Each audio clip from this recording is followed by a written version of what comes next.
We have another great event coming up at Augusta Ranch Golf Club on Saturday. It's called the Folds of Honor event.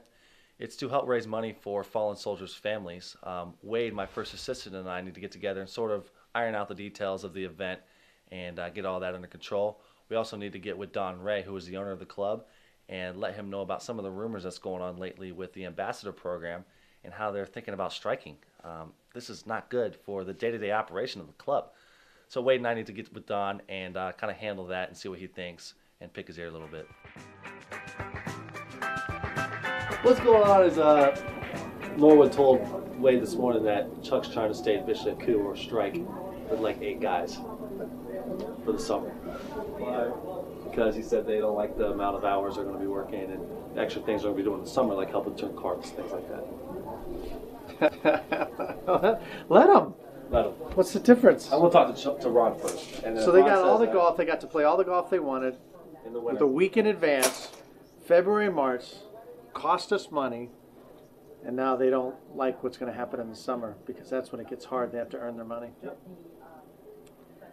Well, I mean, I think if it's true that Chuck organized it, or even if Chuck knows about it and the guys are talking about it and he doesn't tell us, then he's gone. Yes, sir. I think the ambassador situation is just being a little blown out of proportion a little bit. I think I should be the one dealing with it and no one else. Wade's in charge of the ambassadors, so I kind of wonder where this came out of nowhere. I mean, how do we not know what's going on with the ambassadors? We didn't hear one person upset, and then all of a sudden at the last minute in the week that we have this huge event, now we're going to find out about a strike. So I'm kind of disappointed in Wade, because I think he probably should have known this was coming. My name is Wayne Trelaw, but they call me Kiwi here because I'm from New Zealand. A lot of people make fun of me, some of my fellow golf course operators, because they call them marshals, they call them rangers, but man, I just hate the connotation of that. So I started calling them ambassadors a long time ago because I really feel like they're the ambassadors for Augusta Ranch. As a starter, for sure, they're crucial to making sure people get on the golf course in a timely manner. And then as an ambassador on the golf course, just making sure the course looks great, making sure the customers are having a great time, fixing ball marks, filling divots, all the things that are the polish of Augusta Ranch. Back in the one corner, there's 3 cats that I've got to know, and they don't like most people, but they come running right out to me all the time. And then around the corner from there, on the 5th hole, I think the kid said the dog's name is Scrappy. He gets all excited when he sees me pull up. His tail starts wagging his body. It is the example of the tail wagging the dog. It's great. Do you have a contract? We need to get a paw print on it, by the way. Look. Yeah.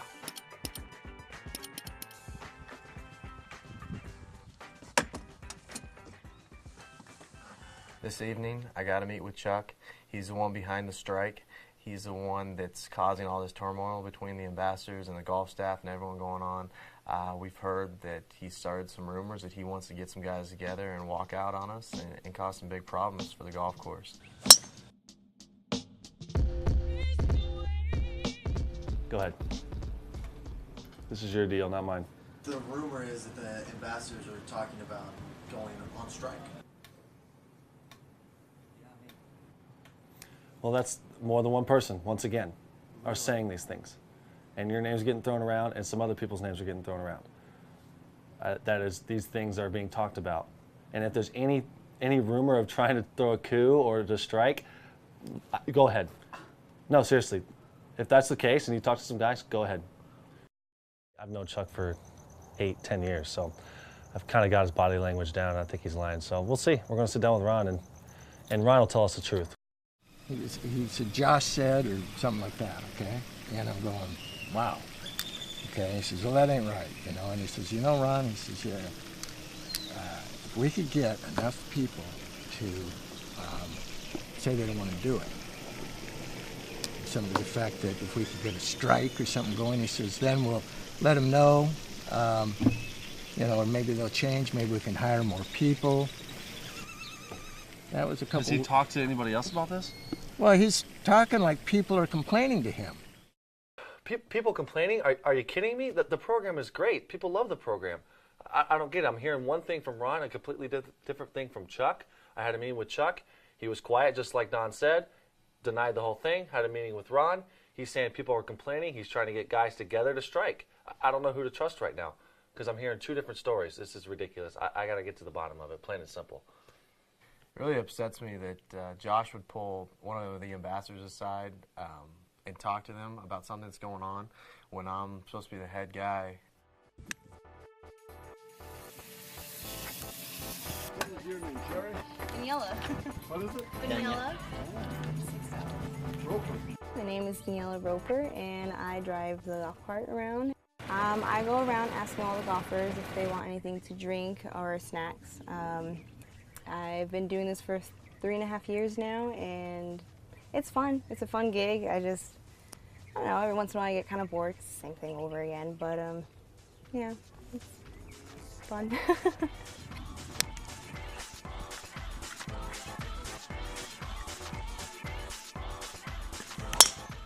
I've been teaching for about 10 years or so.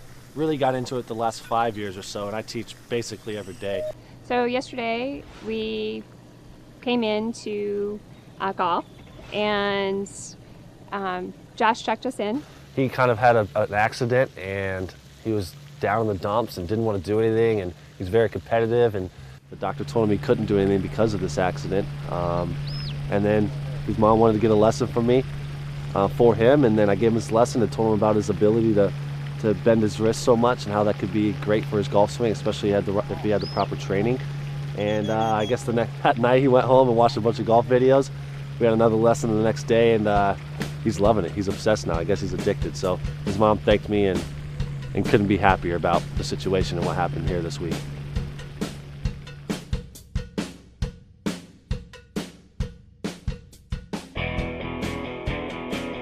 Today we're about to do a clinic with 12 little girls for Snag Golf. Snag Golf is something that started a few years ago. It's called Starting New at Golf. And it's a new and improved way to teach golf to beginners, whether they're children or adults. It's very easy and encourages positive reinforcement, and it's a ton of fun. So it could be a little crazy around here. Me and Wade are going to try to do our best to keep it organized, and hopefully nobody gets hurt.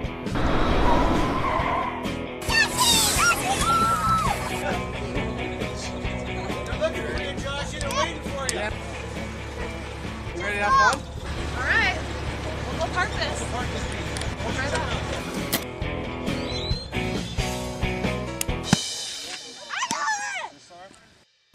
We thought it'd be fun to bring the motor home, bring all the girls. Today's their day off from school, and they've just been going crazy. So they're all excited to see Josh. They all know Josh too. Oh yeah, so. they've been looking forward to this. They've shot for the outfits. They're ready to go. Yeah. That's all that matters.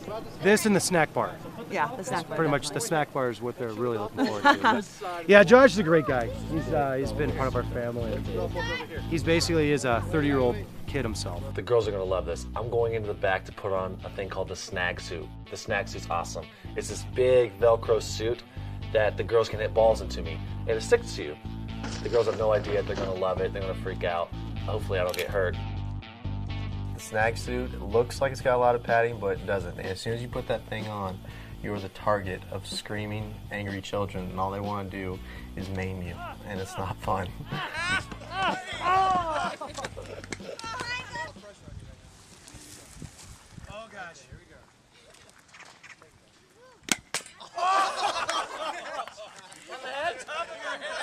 Like I said, hopefully I don't get hurt. Guess what? I got hurt. Somebody, I'm not going to name names, I'm pretty sure it was Wade, hit me in an area that's not meant to be hit aggressively, if you know what I'm saying. One got me. One got me. It was one from Wade. I just want to tell Josh, I'm sorry that I'm not sorry. I saw my boss in a Snag suit, and I took a shot at him, and I nailed it. I'm fine. I walked it off. I'm good to go. The girls ended up having a good time. That was the whole point of this. They loved it.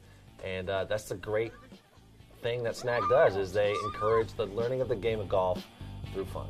It's awesome.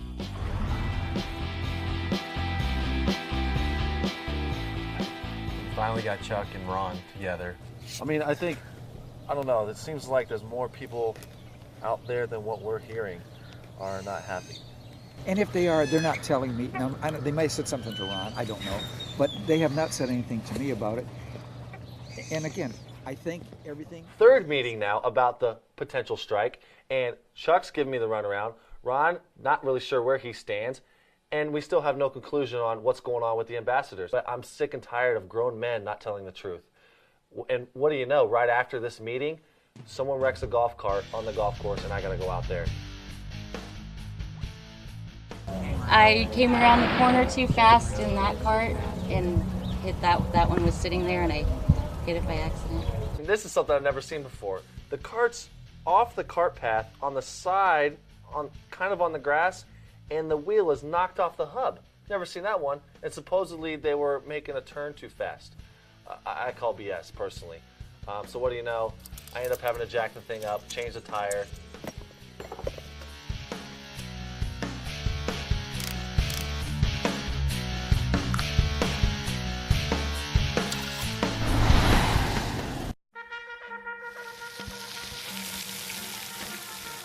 We're working on low spinning shots versus high knucklers. A little more control around the greens.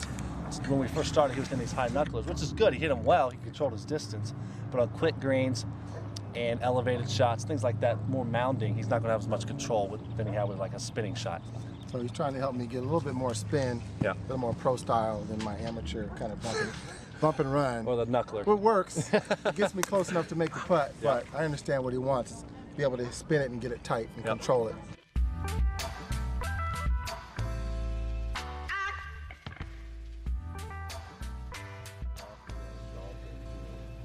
Yeah, I mean, from the start, I got this job as a way to make a little money.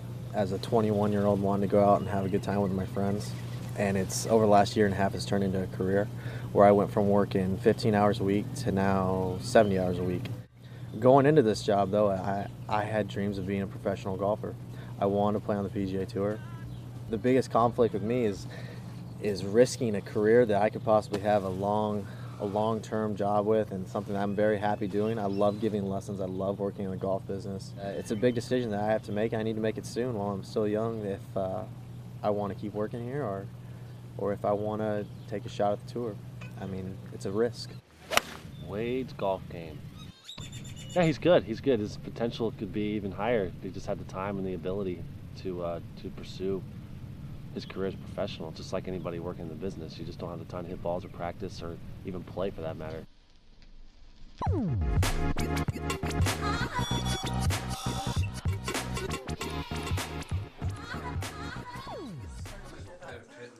No, we can leave this for tomorrow, or we can get going again right now. Talk. Somebody comes up again. He says he's full of shit. He said he came up to him. And he said, and Chuck's words were, "If we get enough people, we can make this work, and we can get what we want." Why didn't he speak up at That's the exactly meeting? that's what I said. I said, "You made me look like a jackass." And he's like, "I know. I felt bad about the last meeting I had where I cussed him out, and I didn't want to throw him on in front of the bus, in front of everyone, and all that." I don't know what to do right now.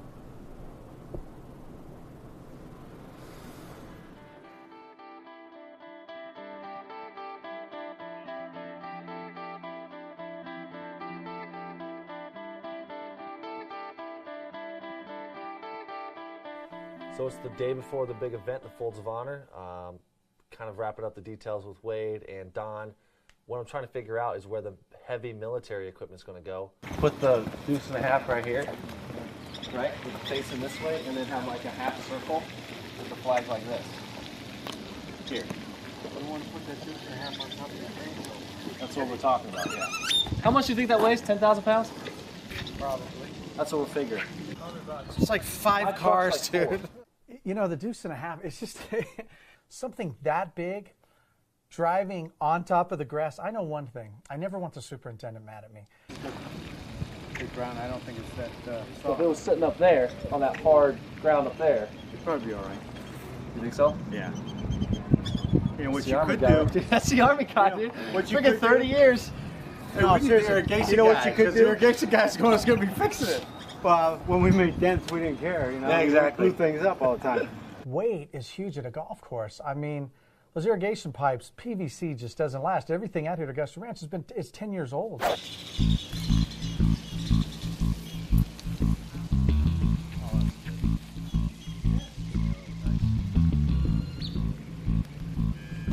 What's that say? Defend this well? What's that say? This will defend.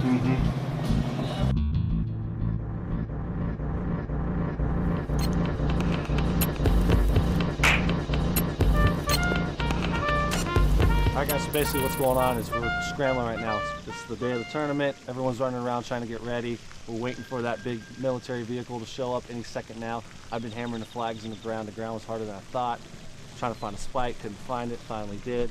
I was here till 10:30 or so last night, me and Wade getting ready, and then showed up back here around 6:30 or so, and I've been doing this ever since. Should be fun, should be cool. Everyone's checking actually 3 hours early. There's already people checking in, they're excited about it. So there's a little buzz at the golf course right now. Shotgun starts at 1:30. It's gonna be cool, everybody's scrambling to their holes, and then they play all at the same time, and then when they finish, they all come in at the same time. So it's a little hectic at the beginning. In the middle, it's the calm before the storm, and then it's hectic again when they come in.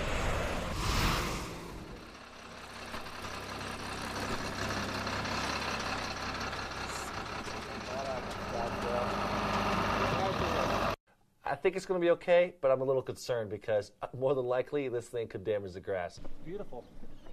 Name a golf course that got a deuce and a half for their veterans tournament. Not many. Wade's stuck in there. He could stay. See, I can't get. I like it in here. You seriously stuck? I don't know how to work this thing. I'm stuck. This is cool. Seriously? It's been here 5 minutes and we already broke it. What kind of insurance policy do we have on this? Ah! There it is. That's why you're the head pro. Is it this one? Oh, jeez.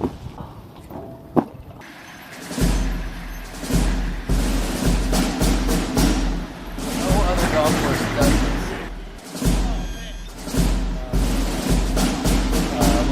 Second Lieutenant Herzberg from the 2nd 285th from Tempe. Why would you mess with America? I don't get it. If you see that thing rolling down the street, the thing was cool. I've never been in one. That was pretty cool. Well, the thing is I wish I had one of these. What we had was Jeeps and Horses, right? Yeah. Hey, horses. Chris. Thanks, yeah. Here And you we go, pulled man. the cannons. I Yeah, bought you that's right. $5 worth of raffles. Did I get any? For Thank you. That's for you. So the most important part of the Folds of Honor is the national anthem. I mean, I got to be there for that. So, man, I'm at the softball game, and I made a commitment. You know, it was the best thing I ever did is coaching my daughter's team this year. First time I've done it. But, man, the game is getting over, and I'm like, honey, man, you got to strike out the side if we're going to make it, because I'm probably 30 minutes away from the golf course. So it's like, if I don't make it, once again, if I'm not there for the national anthem, I miss the whole thing. So I'm like, hey, you need to strike out the side, honey, and she did it. I couldn't be more proud and couldn't be more excited and couldn't drive any crazier. I was getting here as fast as I could, and thankfully I made it just in time, so that was cool.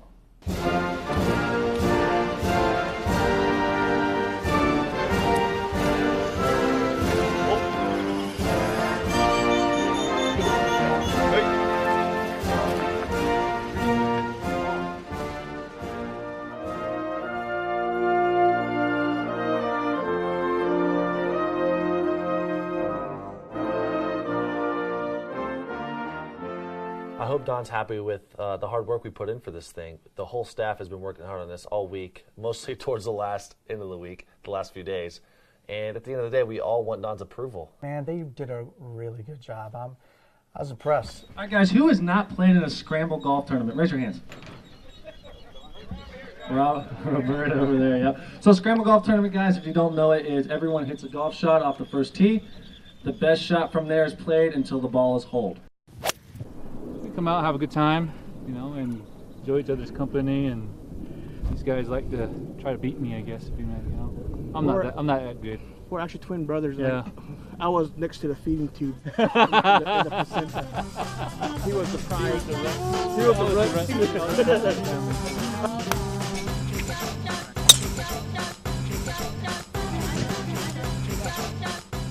My name is Jody King, and this is my daughter Ashley Bays. Hello. And we started doing this raising money for Special Olympics. My daughter participated in Special Olympic golf for the first time about 3 years ago, and she was kind of disappointed at the end of the season when she had to give her uniforms back. So my husband and I started raising money so that we could buy the uniforms for the golf team and the kids could keep them each year. And we do it graciously. They let us use this course here at Augusta Ranch. Get a hole-in-one, they win a great prize to go play in a tournament, a vacation, and where they have a chance to win $10,000 and lots of other prizes.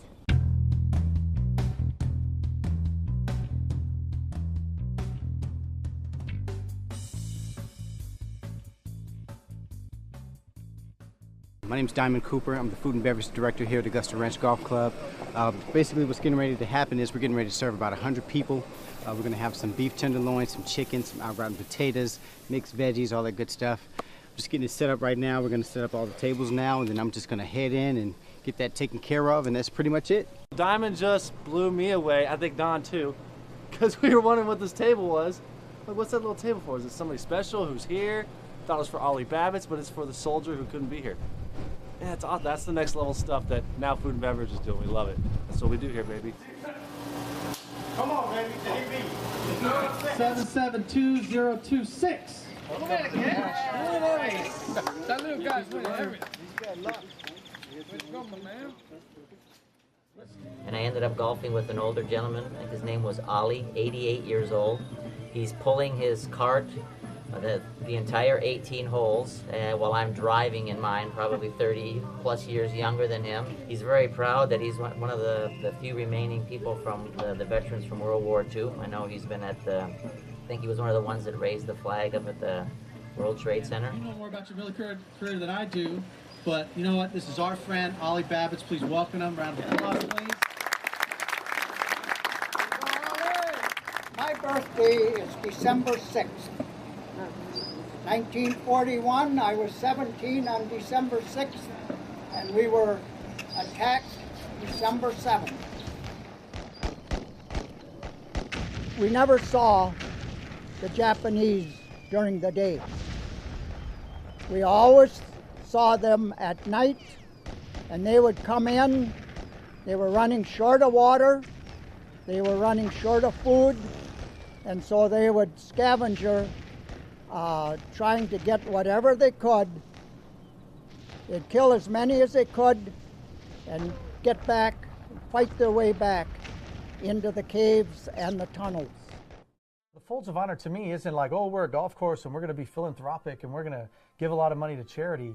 It's got to have a story behind it. It's got to have a meaning behind it. And to have Ollie speak at that, to me, that's what made it Augusta Ranch. That's what made it personal. That's what made it a story. And it's about a neighborly, friendly atmosphere where you've got an Ollie who's like your grandfather and he plays on a daily basis and you get to see him. And we've talked to him, little stories here and there, but to hear that story about him and his dad was in WW1, now he's in WW2, and Ollie turns 18 and the day after Pearl Harbor happens. I mean, that's cool. And that's why that event was cool. And we raised some money and that was cool. But man, I think we're going to make a difference. And we gave some respect back to Ollie. And if he didn't get it before, I hope he felt it that night because he certainly deserves it. I mean, it's the greatest generation. It's amazing.